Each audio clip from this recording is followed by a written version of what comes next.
मराठा समाजाची जी आरक्षणाची मागणी गेल्या अनेक वर्षापासूनची होती ती आज मान्य करण्याचा निर्णय आपल्या राज्य सरकारने घेतलाय।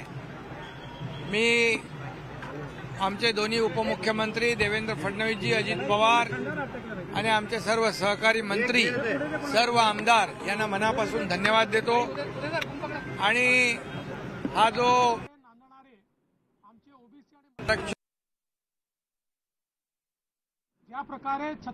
हे विशेष आहे आणि मराठा समाजाला टिकणारं, कायद्याच्या चौकटीत बसणारं आरक्षण देत असताना ओबीसी समाजाला धक्का न लावता, इतर समाजावर अन्याय न करता हा निर्णय आम्ही घेतलेला आहे। आणि म्हणून या ठिकाणी जो राज्य सरकारला अधिकार होता त्या अधिकाराचा वापर अपवादात्मक परिस्थितीमध्ये राज्य सरकारने हा निर्णय घेतलेला आहे। आणि खऱ्या अर्थाने आज मराठा समाज जो सामाजिक आणि शैक्षणिक दृष्ट्या मागे पडला होता त्याला मुख्य प्रवाहामध्ये आणण्याचं काम राज्य सरकारने या निर्णयामुळे घेतलेला आहे। मला वाटतं हा मराठा समाजासाठी, सकल मराठा समाजासाठी एक ऐतिहासिक दिवस आहे, एक आनंदाचा दिवस आहे आणि एक स्वर्णमय दिवस आहे।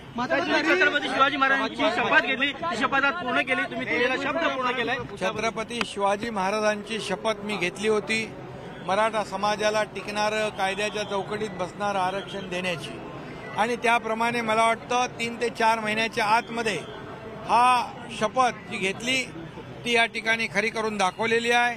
आज निर्णय घेतलेला आहे। या निर्णयामध्ये ज्यांनी ज्यांनी सहभाग घेतला, मग मागासवर्ग आयोगाचे अध्यक्ष, त्यांचे सर्व सदस्य आणि ज्यांनी ज्यांनी यामध्ये जवळपास 3.5 ते 4 लाख लोक या मराठा समाजाचं सर्वेक्षण अतिशय म्हणजे एक्सटेन्सिव्ह आणि पूर्णपणे डिटेलमध्ये सर्वेक्षण केलं। सॅम्पल सर्वे नाही, मराठा समाज कसा मागास आहे सामाजिक आणि शैक्षणिक दृष्ट्या हे पूर्णपणे या आयोगाने पटवून दिलं आणि तसा रिपोर्ट जो आहे तो सरकारला सादर केला।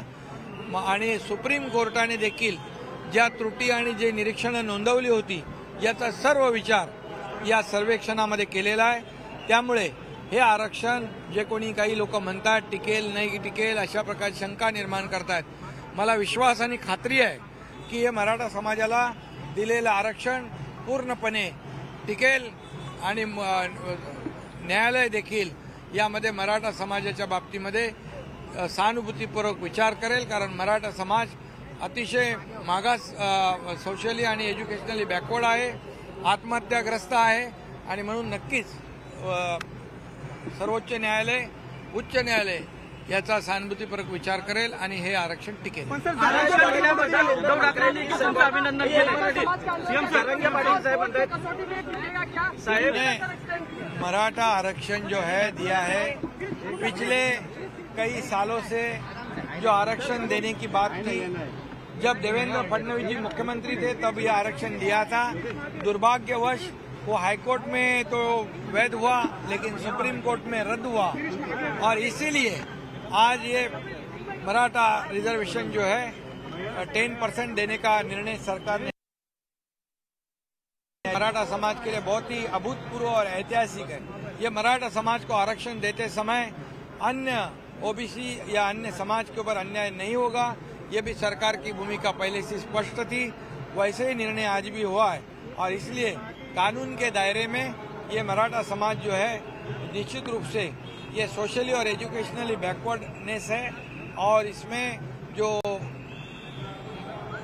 राज्य मागास वर्ग आयोग जो है, बैकवर्ड कमीशन है, इसने बहुत बारीकी से और डिटेल में इसका एक्सटेंसिव सर्वे किया है। इसीलिए निश्चित रूप से ये कानून के दायरे में कोर्ट में भी ये टिकेगा।